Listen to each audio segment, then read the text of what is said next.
I'm Valisa. Welcome to my channel, Save Yourself from Start to Finish, where I tackle one DIY project at a time and I share my experiences with you. Today is another video in my She Shed series. I've got a 10 by 12 Tough Shed She Shed. Well, I've got a she shed built by Tough Shed. And I've got a series of videos where I take you from the start, which is the build, to the finish, which is, I don't know where we're going to end up because I haven't gotten there yet. See, I'm just trying to do all of this at once and I just need to slow down. But I'm just so excited because today I'm trying to go back, get some things taken care of so I can catch you up. But today is the install of my mini split. I am going to be warm this winter. I am not going to freeze. I am not going to have water bottles out there frozen solid. I'm going to be warm. So let's get to it.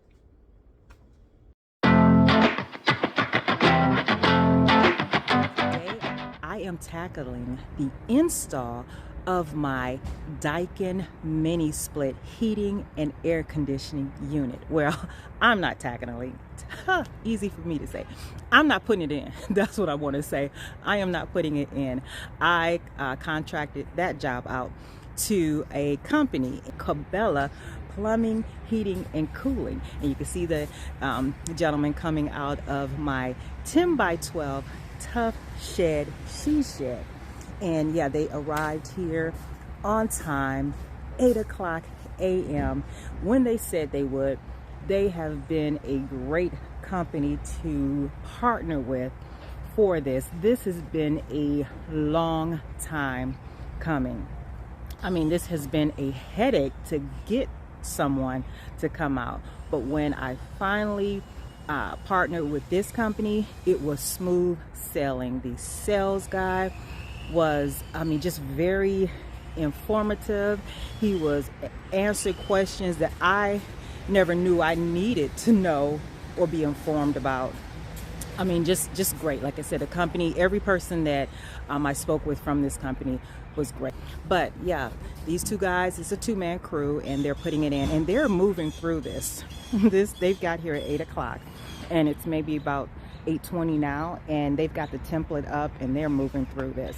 And they say they put about one of these up a week, so, and it's 52 weeks in a year, so I say they're pretty experienced in this. So yeah, here it is. Now, I'm not getting paid to promote any company names here. I'm just giving credit where credit is due. Now, here they are beginning to install the wall bracket portion where the mini split air handler, the wall unit portion, is going to sit. There's several options to choose from. You can choose from the wall mount like I did, or the ceiling option, or close to the floor. The unit is small, it's compact, but make sure you take measurements and have an idea of what you want your overall wall space to look like, because once it's there, it's there. So if you have shelving that you're going to have in the area, or maybe even a TV, you want to take those things into consideration. Now, the unit is pretty small, but it looks big here. But trust me, once you get into your area, it's not. And this is what the outside portion looks like. Now, there's only one hole needed to be drilled into the wall, which will feed all the lines through to the outside, the refrigerant, electrical, and the drain line. Here's the area outside where the condenser unit will sit. There's several mounting options to choose from as to how you're going to secure it to your building. I've also seen it on a concrete slab. I went with the wall mounted bracket. I get a lot of snow and I get a lot of leaves, and I did not want all of that compacted around the area. And you also need clearance in your area to access it for any future maintenance. Here's the underground wiring area. I originally only had a 110 line and I needed to upgrade to a 220 line to support the unit requirements. Don't forget your permits. Um, you want to make sure you get those taken care of for the city that you live in. Now, this is not an how-to video, but I just wanted to share with you some considerations to look for when you're thinking about installing this. This is a Daikin Single zone, meaning one room, high heat unit, up to 100% proficiency down to -5 degrees. My understanding is if you live in the colder climate like I do, it's going to be pretty important to check what's called a SEER rating, seasonal energy efficiency rating. So if it drops below -5, it'll still operate, but the proficiency rating will drop. And that's pretty rare here. But there are online calculators that can help you determine all that and determine the size of the unit. Now, there are some DIY models out there, so if you're handy like that, you can save some money by doing it yourself.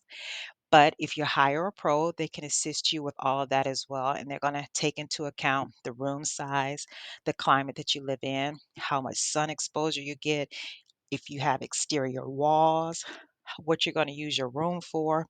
All of that is going to determine your BTUs, your British thermal units. Now, consider all that and just consider that it's going to be a higher upfront cost, but it will be more affordable over the lifespan of the unit. So, hopefully, all of this gave you some things to think about to determine whether or not this will be a good fit for you and your needs. There is my mini split unit. I will not, I repeat, I will not be cold in here this year. I'm going to be snug as a bug this winter and I'm excited. And my journey has been a hellish one to, number one, find a contractor who will come out and give me an honest quote, follow up on that quote, and show up to fulfill the contract. It's amazing, right, that people won't show up to get paid. Don't know. But this company, Kobella, Kobella, did. They showed up and they did the work, and they're just taking a lunch break right now, which is okay, they're allowed. And they right now have a unit running to test the refrigerant line. So they've done everything. The lines are in, you can see the units in, and I'm going to show you what they've done so far because they're almost done. They said when they come back, all they have to do is yeah, just make sure nothing's leaking and show me how to run the unit, and they're good to go. This is great. They partnered with my electrician. Both of them, both companies showed up at relatively the same time, 8 a.m. this morning, and they were working in conjunction with one another, and it was beautiful. I mean, I haven't seen this much partnership with contractors since I moved into our forever home. And if you remember what I said, if you watched my first video, we moved to our forever home and we inherited forever projects. So I know I'm going to need people to come out because there's some things that are best left to the pros. And I would love to, once I start working with contractors, I want to be able to call those same contractors back to come out and do jobs. I don't want to have to keep searching for people. So I'm hoping that these partnerships work out. Anyway, let's go ahead and go outside and see, and so I can show you what was done out there. So let's get to that.